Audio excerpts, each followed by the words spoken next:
Hello everyone, it's Steve with Aptera Owners Club. The big news today was that Lightyear released the renders of their Lightyear 2 and opened up the waiting list for them. And as you guys know, Lightyear is the first production solar electric vehicle. They actually went into production in November of 2022. So they started production and they have the first solar electric vehicle and the lowest drag coefficient of any production car at 0.175.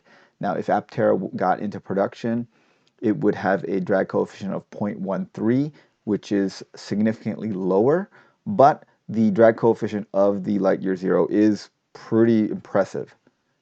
And so they've already made it to production.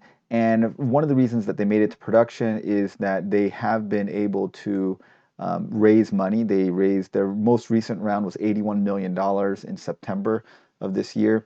And in total, they've raised over 200 million euros. So they're fairly well capitalized. And then they made what seems like a fairly smart decision to be kind of like Fisker and use a contract manufacturer. And Fisker is using Magna Steyr, and Lightyear is using Valmet. Valmet Automotive is, I believe, based out of Finland, and they're manufacturing the Lightyear Zero, and presumably they will also be manufacturing the Lightyear 2. And so because of that, they've been they've made it to production. So the Lightyear Zero cars are being made right now, and deliveries we'll start hearing about them fairly soon. They said they were making them uh, like one per week, and then they were going to ramp up from them. Now, the problem with the Lightyear Zero is that it's $260,000. So that means that the market for a $260,000 car is not very big. But I think they have several hundred at least customers at that price range. And these are people that basically know that they're not getting a good deal, but they are supporting the mission of Lightyear. And in a way, it's not really an investment. They're like donating extra money to them. And Lightyear is taking a page out of Tesla's handbook. Tesla, remember when the first vehicle they made was the Roadster back in 2008. They made about 2,400 of these vehicles, and they sold them for about like $112,000. So they were making a lot of profit on those vehicles, and they used the profits from that vehicle to fund the development of the Model S, and then they use the profits from the Model S to fund the development of the Model 3. Lightyear is doing the same thing. The Lightyear Zero is a very expensive car sold to first adopters and people that really want to support the company and have the money to do so.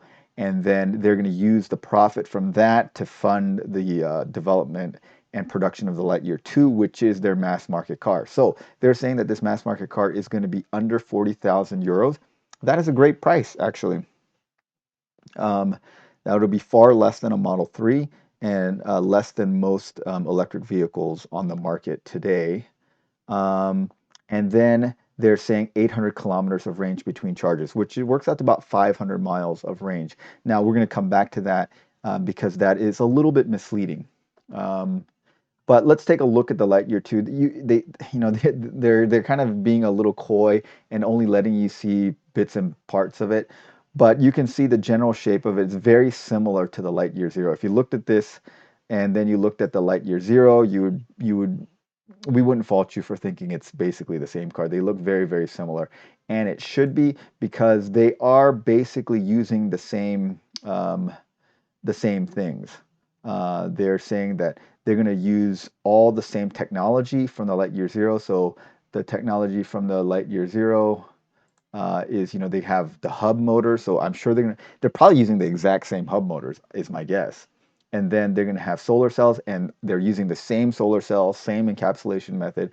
I think that's all going to be the same. The aerodynamics is going to be very similar. I suspect the aerodynamics will be a little bit worse because of these design changes. If you look at the Lightyear Zero, one of the things that's very apparent about it is that it has a very long hatch. So this is quite long. So the vehicle is very, very long. They want it to be a luxury car, so they made the passenger compartment quite long, but then they had made this quite long. If you look at the Lightyear 2, you'll notice that it does not look quite as long when this thing cycles around to see the whole vehicle. You'll see here. See, it's not that long. It ends right about here. So it looks like there's maybe a foot beyond the rear wheel well. So the Lightyear 2 ends right about here. It looks like it ends about here, which would make it a more normal looking car. And I'm sure it's a much smaller car. It won't be as large.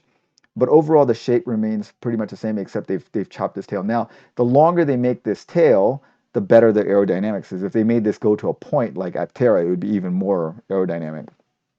But then it would be kind of ridiculously long, would be hard to park and hard to maneuver. So what the Lightyear 2 is doing is they're using what's called a camback look design, from what I can tell. So camtail or a camback is an automotive styling feature where the rear of the car slopes downwards before abruptly cutting off. And what this does is it creates a pocket of turbulent air right behind here that's very stable and stays with the vehicle and kind of forms its own tail. And it was named after German aerodynamicist, I'm probably going to butcher his name, Wunibald Kamm. And he realized that this allows a car to be practically in length and minimizes the impact on aerodynamic drag. But of course, there is a small penalty for using a camback over the full long tail. So I suspect that the aerodynamics of the Lightyear 2 is going to be slightly worse. My prediction is that it's going to be a lighter car, slightly worse aerodynamics. Frontal surface area is probably going to be similar, but the passenger compartment is going to be smaller. So it's probably in terms of efficiency, maybe a little bit less at speed, and maybe a little bit better stop and go because it's lighter. Now, let's talk about the range, because 500-mile range for $40,000 sounds amazing.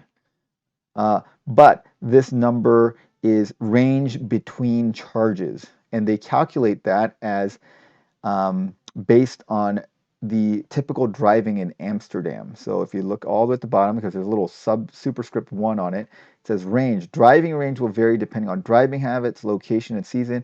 The 800-kilometer range is based on 1,500,000 annual driving in Amsterdam. So what they're saying, if you drive like the average person in Amsterdam and you have the average sunlight in Amsterdam, you can go 800 kilometers between charges.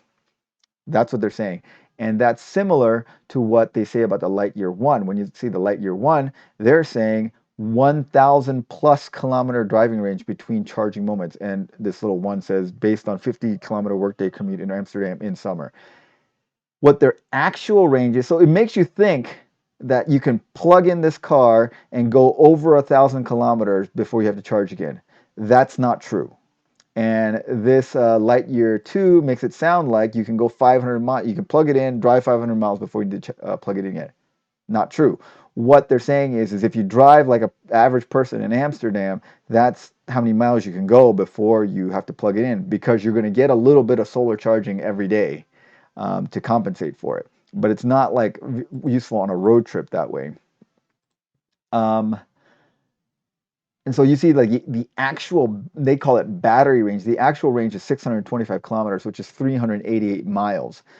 So the Lightyear 1, which presumably has a larger solar panel and has a larger batteries, they're saying it's a 1,000-mile plus kilometer range, but only a 388 1,000-kilometer driving range and a 388 mile or 625 kilometer actual battery range. So like if you're going on a road trip, like 388 miles.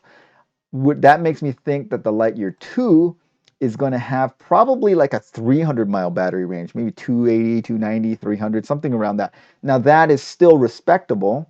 That's still a good amount of range, more than most of the cars in this price range are going to give you. So more than the Bolt or Bolt EV or things like that. But it's not 500 miles. So you have to understand that it's a $40,000 car that gives under 300 miles of range, which is overall pretty good, I think. I think it's a good compromise. I mean, I would be okay with that myself, but if you want like a long distance road trip vehicle, Aptera is far and away going to have way more range than that. So a couple of ways to think about this. Lightyear 2, um, I think, is sort of bad news for Sono because Sono is basically like a station wagon or small minivan that has some solar panels slapped onto it. It's not, there's nothing special about its efficiency. It's not that efficient. It doesn't have like a really cool drivetrain that's more efficient, or it's not made super light or anything like that. But it has some solar cells on it. So um, if the important part for you is the solar, then Sono Science has solar. Now, if you want pure efficiency, Aptera is going to give you the most efficient, the most lightweight, the most aerodynamic vehicle. And whether or not you have solar on that thing, it's the most efficient thing. It's going to get you the most transportation per unit of energy. Now, Lightyear takes kind of the middle road. Aptera was like as close as you're going to get to a no compromises efficient vehicle. Lightyear said, "Well, we want it efficient. We're gonna make it light as we can. They're gonna use aluminum and carbon fiber and things like that.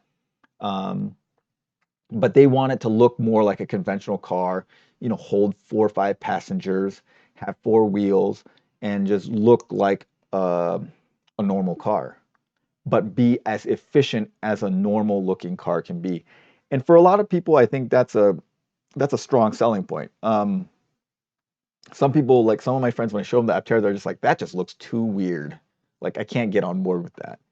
Whereas if you show them this Lightyear, they'll be like, oh yeah, you know what? I could get on board with that. It makes sense. I understand it. It's got 4 doors. It's got 4 wheels. I can fit a family in there. It kind of works.